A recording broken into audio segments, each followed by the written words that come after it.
ഒരു അഭിപ്രായമുണ്ട്, രണ്ടുപേരും കുന്നുകളയാണെന്ന് എന്റെ പുറത്തായിട്ടുള്ള ഒരു അഭിപ്രായമാണ്. സസ്പെൻസ് സൂപ്പർ, ആക്ടിങ്ങും ഒക്കെ അടിപൊളി.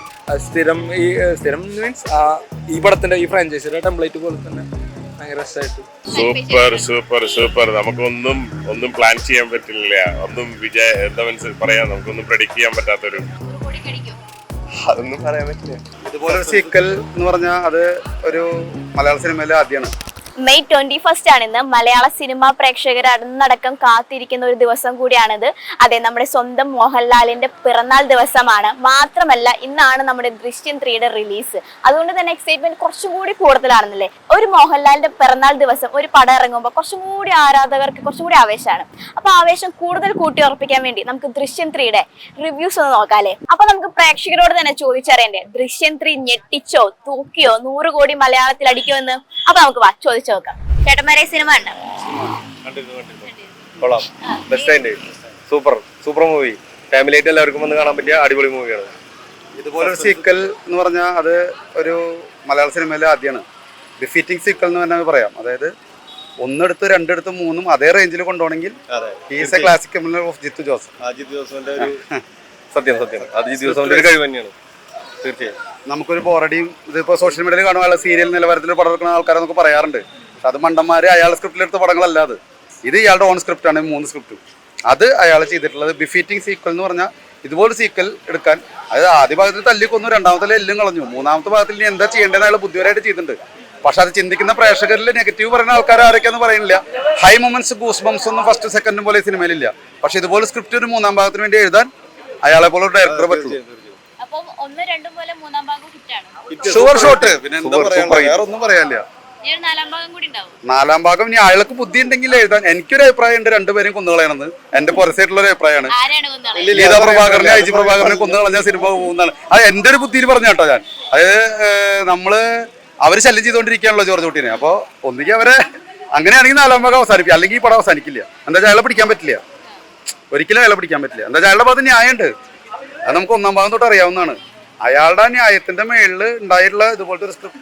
നമ്മൾ ഈ പടത്തിന്റെ വിജയം എന്ന് പറഞ്ഞ സ്ക്രിപ്റ്റാണ്. ലാലേട്ടൻ മഹാനായ നടനാണ്, വലിയൊരു നടനാണ്.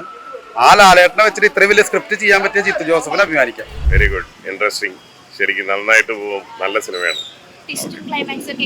Super super super. നമുക്കൊന്നും പ്ലാൻ ചെയ്യാൻ പറ്റില്ല, എന്താ പറയാ, നമുക്കൊന്നും പ്രെഡിക്ട് ചെയ്യാൻ പറ്റാത്തൊരു നല്ല സിനിമയാണ്.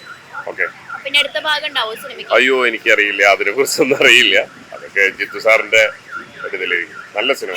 സൂപ്പർ, ലാൽ സാറ് സൂപ്പറായിട്ട് ഗംഭീരം. സിനിമ അടിപൊളിയായിരുന്നു. അൺഎക്സ്പെക്റ്റഡ് ആയിട്ടുള്ള കുറെ ക്യാരക്ടേഴ്സ് ഉണ്ടായിരുന്നു. ആൻഡ് ഒരു ഇമോഷണൽ സാധനം, മോർ ദാൻ ഒരു വണ്ടരം 2-ലുള്ളതിനേക്കാളുള്ള ഒരു ഇമോഷണൽ സാധനം കൃത്യമായിട്ട് കിട്ടുന്നുണ്ട് അതിൽ, as Jeethu Joseph said in many interviews.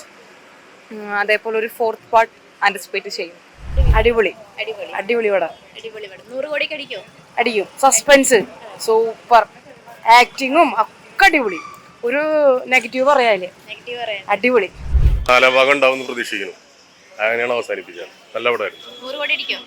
100 കോടിയിലേക്ക് എത്തേണ്ടതാണ്. അടിപൊളി. നമ്മളൊന്നും എക്സ്പെക്ട് ചെയ്യാത്ത രൂപത്തിലാണ് പോകുന്നത്. നമ്മളിങ്ങനെ ചിലതിങ്ങനെ ക്ലൈമാക്സ് എക്സ്പെക്ട് ചെയ്യുമല്ലോ. Really great. എന്ത് തോന്നി? അടിപൊളി. ഷുവർ, ഡെഫിനറ്റ് ആയിട്ടും. ചേട്ടാ സിനിമ എങ്ങനെയുണ്ടായിരുന്നു? നന്നായിരുന്നു. 100 കോടി അടിക്കും? അതൊന്നും പറയാൻ പറ്റില്ല. സ്ലോ പോയിസം പോലെ പതുക്കെ ഇങ്ങനെ പോവും. സെക്കൻഡ് ഹാഫിലൊക്കെ എത്തുമ്പോൾ മെയിൻ സ്ഥിരം മീൻസ് ഈ പടത്തിന്റെ ഈ ഫ്രാഞ്ചൈസിയുടെ ടെംപ്ലേറ്റ് പോലെ തന്നെ ഭയങ്കര രസമായിട്ട്. 100 കോടി അടിക്കോ? 100 കോടി അടിക്കണം, നല്ലതാണ്. എല്ലാവരും പ്രകടനം നന്നായിട്ടുണ്ട്, എല്ലാവരും രസമായിട്ടുണ്ട്. ലാലേട്ടൻ പറയണ്ടല്ലോ. അടിപൊളിയായിരുന്നു പടം. ഇഷ്ടപ്പെട്ടു? ഇഷ്ടപ്പെട്ടു. എക്സ്പെക്ടേഷൻ ഒക്കെ സാറ്റിസ്ഫൈ ചെയ്തിട്ടുണ്ട്? ഇതിന്റെ പുറത്ത് ഇതുണ്ടെങ്കിൽ അതും കാണാനുണ്ട്. വിചാരിച്ച പോലെയാണോ സിനിമ പോയതൊക്കെ? ക്ലൈമാക്സ് ഇതുപോലെ വിചാരിച്ചിട്ടുണ്ടായിരുന്നില്ല, പക്ഷെ പടം സൂപ്പറായിരുന്നു. ഒരുപാട് ഇഷ്ടമായി. കുറച്ച് ഇമോഷനിലൂടെയാണ് കടന്നു പോകുന്നത്. അതുകൊണ്ട് പടം പിന്നെ ഹാഫിലൊക്കെ സസ്പെൻസ് ഉണ്ട്. പിന്നെ ക്ലൈമാക്സിലത്തെ അറിയാലോ. സിനിമ കണ്ടായിരുന്നോ? എങ്ങനെയുണ്ട്? നല്ല പടം, ഇഷ്ടപ്പെട്ടു. നല്ല പടം, സസ്പെൻസ് ആയിരുന്നു, അൺഎക്സ്പെക്ടഡ് ആയിരുന്നു. 100 കോടിക്ക് അടിക്കോ? അതൊന്നും പറയാൻ പറ്റില്ല. ക്ലൈമാക്സ് ട്വിസ്റ്റ് അതൊക്കെ എങ്ങനെയുണ്ടായിരുന്നു? ക്ലൈമാക്സ് പ്രതീക്ഷിക്കാതെ ഇഷ്ടമായിരുന്നു.